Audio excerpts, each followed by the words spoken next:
Greetings, church family. As we mentioned in our previous videos, we are looking forward to the opportunity of reopening our services this coming Sunday, June 14th, in somewhat of a limited capacity, but nonetheless, we are looking forward to opening our services and worshiping the Lord together with you. I wanted to take some time before we open to walk through some of the things we were thinking, as well as some of the restrictions we'll need to put in place for our upcoming gathering. So thank you for taking the time to watch this brief video. As we explained in our last video about reopening, we have tried to do our best to follow the restrictions that the governor has put into place in order to present the spread of COVID-19. And so in doing so, our thinking has been that the governor is not singling out churches in these situations, but rather we, along with other businesses, have been asked not to open in order that this pandemic does not continue. And so we have willingly, and although difficultly, willingly gone along with her request. And now it has reached the point where there are restrictions are starting to be lifted, and groups of less than 100 are able to assemble outside. And so we now see that as our privilege and opportunity to have two services at the pavilion of under 100 people, and use that sort of opportunity to worship the Lord together. One of the things that, as I said in our last video, that has informed our thinking through this time has been what churches have done in the past. In church history, where there have been times of pandemic, the churches have willingly submitted to what the authorities have asked them to do in order to maintain the safety of the community. So that has helped our thinking, and that's what we'll continue to do. Continue to try to follow the guidelines that are laid out for us as best as we can. So we're going to have two identical services at the pavilion, one at 9 a.m. and one at 11 a.m. starting this coming Sunday. And those services will be under 100 people per service. There's going to be, in the email that you're receiving along with this video, there is a sign-up for the 9 a.m. service, and then a separate sign-up for the 11 a.m. service. And once those services have reached capacity, the links will no longer be available to sign up for those services. It's possible that we may have need for an extra service, so we've considered doing something in the evening, but at this point we're waiting to see how many people sign up for those two services before we make any decisions on a later service. For those who are at high risk or who are still not yet comfortable gathering in large public groups, what we're also going to be providing a link to watch the service online through using Zoom as a media platform. And so there will be a link that we email out later in this week to watch the service online. The service that will be watched online will be the 11 o'clock service only. And so if you have to stay home for some reason to watch online, it will only be available at 11 a.m. Now, as I said before, we're going to need to put some restrictions in place. Obviously, we would love to just regather without any restrictions, regather in this room, worshiping the Lord like we've always done.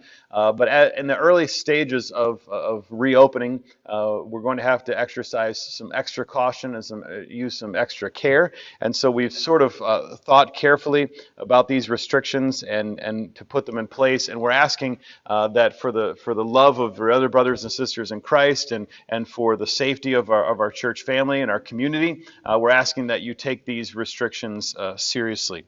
The Lord has blessed us as a congregation with numerous older folks, and for that we are extremely grateful. And then there are some amongst our community that are high risk or considered high risk for COVID-19. And so what we want to do is, as much as we can, within reason, we want to be concerned about their safety and use caution as well. And we're thankful to the Lord that we would be able to worship in this way, and even people who may be at risk able to worship with us too.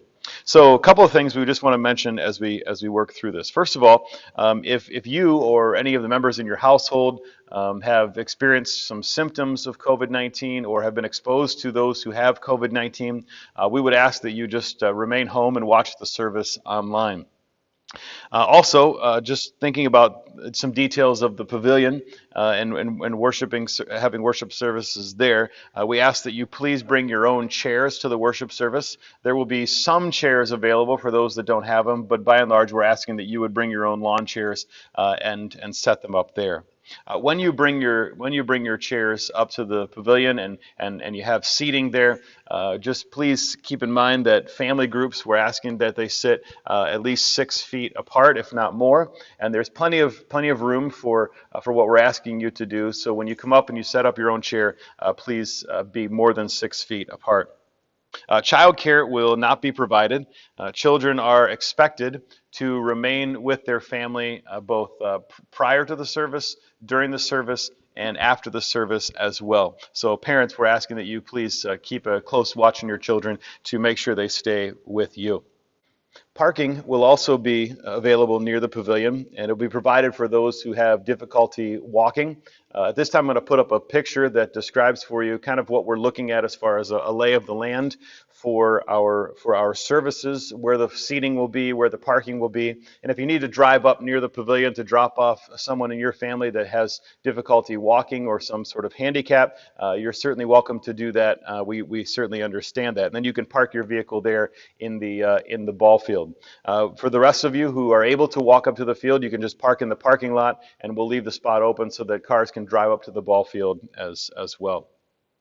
Restrooms are only available for emergency use.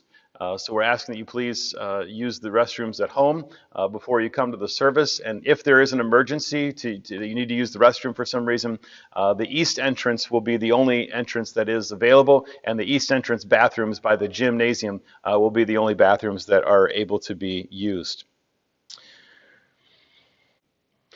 Masks are not mandatory, but for the sake of the elderly and the at-risk, we would encourage you to use them as you walk to and from your seat. Also, we strongly request that there be no physical contact at the service, no handshaking or hugging. Okay, that's all going to be left for a different time at a different place, but there's to be no physical contact at these services. We also ask that you remain 6 feet apart at these services as well. Even when there's time for fellowship after the service, please continue to maintain 6 feet of social distancing. There will be a time for fellowship after the services, but for those attending the early service at 9 a.m., we would ask you to please exit the property by 10:30 so that the other folks are able to come in and get set up for the 11 o'clock service. So that would be very helpful if you could do that for us. Probably the last thing I want to mention would be the dress code is probably you can expect it to be more casual than formal, as we'll be outside at the pavilion, but just want to give you that heads up so you can know what to expect there. Again, we are looking forward to meeting with you and worshiping the Lord together. If you have any questions or any concerns, please contact the church office via the email that you've received here, or give us a call, and we'd be happy to answer any questions that we can. God bless you. We look forward to seeing you on Sunday.